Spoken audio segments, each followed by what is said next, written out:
Welcome back to Method Cooking. Today we're doing chicken. So the most economical way to buy chicken is as a whole chicken, and even better, save some money doing frozen. So we've got a whole chicken, and the best way to thaw it and thaw it quickly is just in a pan or a bucket, a bowl, and just run cold water over it. And when I say run cold water over it, like literally just like add a trickle. You could do that, or you could put it in the fridge for like 2 or 3 days if you're planning that far ahead. Otherwise, the best way is just to leave some running water over it, do some other errands, get some other stuff done, and then come back to a thawed chicken. Kind of a home chef hack that I like to do. Anytime you open a package that's got chicken or fish, beef, pork, anything in it, that you're just going to cut it out and throw it in the trash. If it's going to sit in the trash can for a few days, there's a good chance that like blood and everything else in there is going to smell. So what I like to do is after I cut it open, take a little bit of soap, squeeze it in the package, and then just run some hot water over it until it's clean. So cross-contamination is huge. It actually shuts down a lot of restaurants, results in a lot of lawsuits. So you don't want to do the same thing at home and get your family sick. So anytime you handle anything raw, make sure you wash your hands and don't like touch the chicken and then grab the pepper, grab the salt, because then those I guess essentially germs or bacteria off the raw chicken are now in that container, and it can slowly make its way from the pepper container to the handle in the drawer to the fridge. So as you handle different things, make sure you wash your hands between them. And next time we're going to start seasoning the chicken. As we do it, I'm going to have a raw hand and a clean hand. So I've got a bowl of spices that we mixed up. We've got salt, pepper, a little bit of onion, garlic, some parsley, some thyme, some mustard, or some dried mustard. We've got everything mixed up. So like I said, I'm going to have one hand that I keep clean, so I can grab things like turn on the sink or open a drawer, grab a towel, and then the one hand that's going to say dirty. So I'm going to take off my Fitbit just to make sure I don't get any raw chicken on that, and we're going to start seasoning the chicken. So with seasoning the chicken, we've got everything mixed up. We're going to start by just taking a really heavy pinch and dropping it right on the inside. We're going to go to the back and just kind of sprinkle everything over. The thing with chicken or fish or steak or anything that you're seasoning with a dry seasoning, you want to let it kind of sit and soak in for a little bit. That way you don't cook it and end up with kind of just like a grainy, coarse texture. So we're going to get this all sprinkled on. And we're going to let it sit for about 10-15 minutes before actually popping it in the oven. So I've got the chicken all seasoned. We're just going with like a classic roast chicken.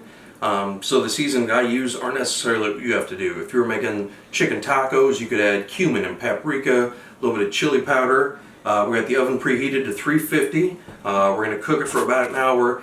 And again, I don't have a recipe for it, which kind of seems scary, but this is method cooking. It's just kind of the idea and the concept of cooking. This isn't science class. So it's using what you got, what tastes good, what you're kind of in the mood for, and kind of pulling something out of nothing. The chicken was in the oven at 350 for about an hour, maybe 15-25 minutes. You're going to want to stick the thermometer into the breast, but you don't want to hit the bone until it reads about 165, 170. Pull it out. The carryover temperature and carryover heat is going to bring it up to temp. Let it rest for about 10 minutes. We're going to move over to the cutting board, and then we're going to cut it up. So anytime you cook chicken, steak, fish, any sort of protein, you want to let it rest for like 10 to 15 minutes.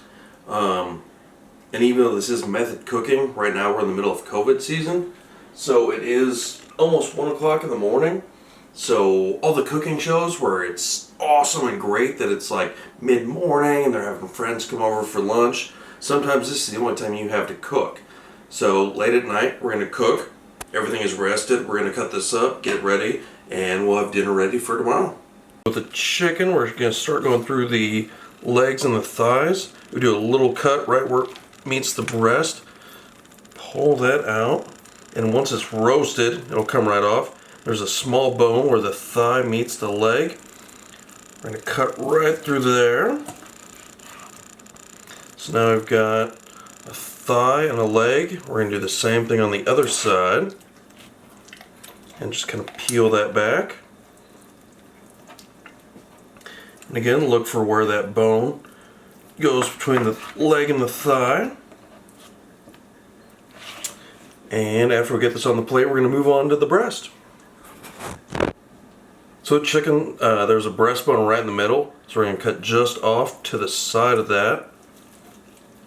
as you get the knife down there, you kind of feel that give, and you can just kind of work the knife down through it and come off with that full chicken breast, whether it's chicken or turkey or any sort of other bird.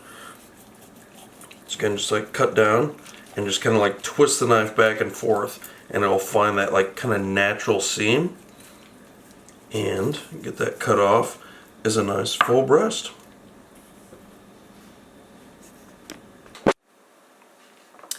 So once you've got the legs, thighs, and the breasts off, there's still a lot of good meat left on the chicken. It's really good for chicken and dumplings, chicken salad, chicken noodle soup. So we're actually going to get in there with our hands and just kind of peel this off, set it off to the side.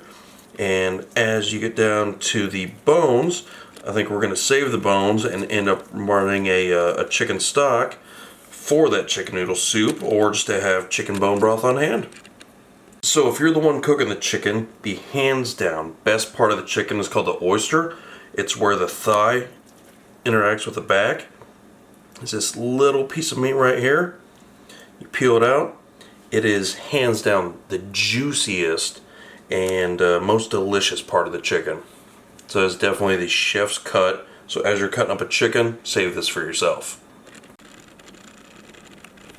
So now I've got the chicken all chopped up, thighs and legs, the breast, the oysters. I got a pile of white meat that we pull off the rest of the carcass. It's the worst word to use, but it's real. So we're going to make probably like chicken salad or chicken soup out of that. If you've got kids, save the wishbone. And yeah, as far as a family style meal, there it is, and it's ready to go. We decided to class it up a little bit, so if you're not doing a family style dinner, or more something maybe for an anniversary or birthday for you or significant other, we dressed this up. We had some leftover chicken fried rice, some asparagus, sliced chicken breast, sliced chicken thigh, and if it's a special occasion, maybe a wishbone. Make a wish.